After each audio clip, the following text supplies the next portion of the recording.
জামাত ইসলামীর বডি ল্যাঙ্গুয়েজে মনে হয় যে তারা ক্ষমতায় চলে যাওয়ার জন্য রেডি হয়ে, তো আওয়ামী লীগের মতো দল দল যে এখানে শেষ হয়ে গেছে তা না। আমি মনে করি আরো দু একটা নতুন দল আসতে পারে। আমরা পারস্পরিক সংঘর্ষে আমরা নিযুক্ত হব না। রাজনীতির প্রয়োজনে যতখানি গণতান্ত্রিক দ্বন্দ্ব প্রয়োজন, সেই গণতান্ত্রিক দ্বন্দ্ব আমরা বজায় রেখে রাজনীতি করবো।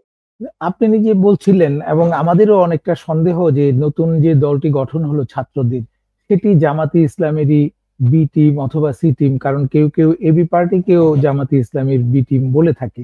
তো যদি জামাতের নেতৃত্বে এই ধরনের জোট হয়, তাহলে শেষ পর্যন্ত আমাদের রাজনীতিটা গিয়ে দাঁড়াচ্ছে বিএনপি বনাম জামাতে ইসলামের নেতৃত্বাধীন এদের মধ্যে যে বাকযুদ্ধ আমরা দেখে আসছিলাম কিছুদিন আগে পর্যন্ত, কয়েকদিন আগে পর্যন্ত জামাত ইসলামী এবং বিএনপি নেতাদের মধ্যে এক ধরনের বাকযুদ্ধ চলছিল, যেটি সেনা প্রধানের বক্তব্যের পর আপাতত বন্ধ হয়েছে মনে হচ্ছে।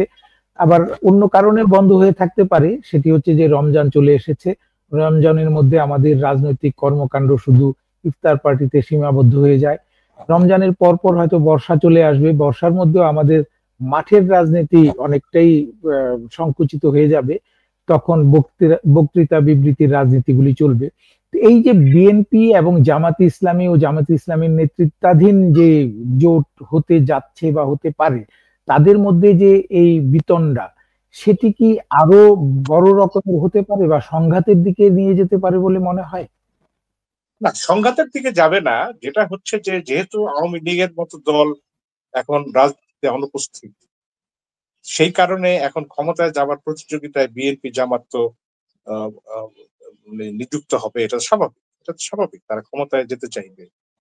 তবে বিএনপির ক্ষমতায় যাবার সম্ভাবনা তো সবচেয়ে বেশি।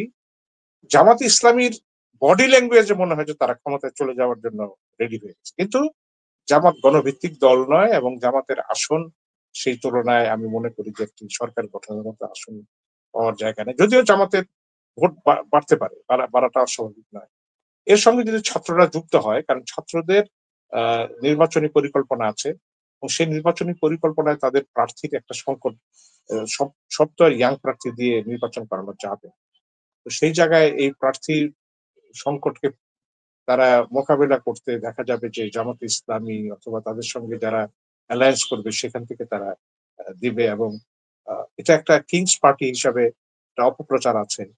তো এই পার্টির সরকারের আনুকূল্য পাওয়ার ক্ষেত্রে একটা সম্ভাবনা আছে, এরকম অনেকে মনে করতে পারে। আমাদের দেশে তো এই ধরনের চিন্তা ভাবনা খুব বেশি থাকে যে প্রশাসন কার দিকে আছে, এটা কোন ফ্যাক্টর। তো আমি মনে করি যে এই জিনিসগুলো হবে। এগুলো বিএনপির মধ্যেও আছে, বিএনপির মধ্যেও 12 দল সহ আরো দল, গণতন্ত্র মধ্যে সব বিএনপি তো কিছু কিছু সিটকে অ্যাডভান্স দিয়ে দিয়েছে। এগুলো এলাকায় প্রতিক্রিয়াও আছে। যাই হোক, তো আমার মনে হয় যে এই ইলেকশনের পাশাপাশি দল যে এখানে শেষ হয়ে গেছে তা না। আমি মনে করি আরো দু একটা নতুন দল আসতে পারে এবং নতুন দলের মধ্যে ধরেন এই কারণে আসবে, এখনকার রাজনৈতিক দল গঠনের উদ্ভূতের কারণটা হচ্ছে যে বিএনপি, জামাত ইসলামী, তার ইভেন ছাত্রদের যে নাগরিক পার্টি, তারা তাদের দরজা বন্ধ করে রেখেছে বাংলাদেশে রাজনীতিতে উৎসাহী রাজনীতি করেন, যে এখন কিছু বলছেন না, এই ধরনের একটা বিরাট সংখ্যার মানুষ আছেন। তাদের জন্য একটা রাজনৈতিক দল গঠন হতে পারে, এটা অস্বাভাবিক কিছু। তো সেই জায়গায় কি দাঁড়াবে অবস্থা, সেটা আমাদের দেখতে হবে।